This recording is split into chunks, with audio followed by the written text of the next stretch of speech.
Alright, so now we're going to practice using what we learned about aperture and shutter speed by using this camera simulator. So you're going to click on this link here. This takes you to the simulator website.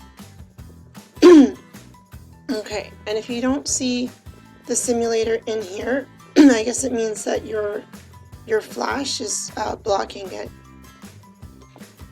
Excuse me. So what we need to do is stop blocking the flash. So if I click download now, up here it says plugin blocked. So I'm going to click on that and I'm going to go to manage.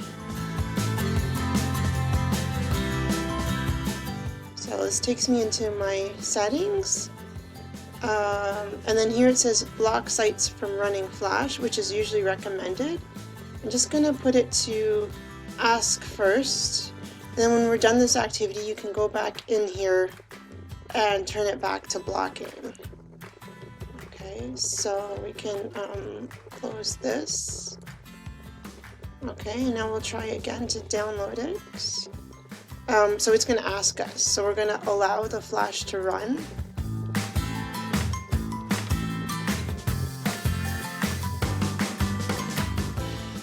So it's downloading now.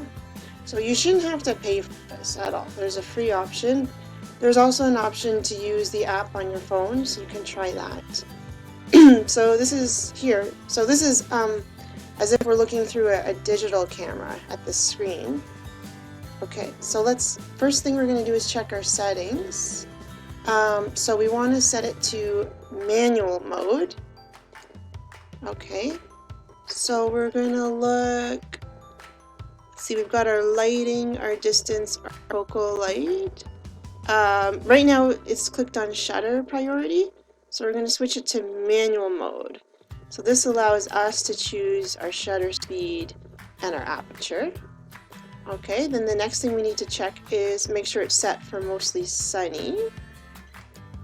Okay, so yeah, it's already set on mostly sunny. The distance is 7.7 feet. Okay, so here's our distance. We're going to slide it a little bit to 7.7. There we go. Okay, and the ISO, so that's your film speed, should be at 200. Okay, so here's the ISO. Yep, it's at 200.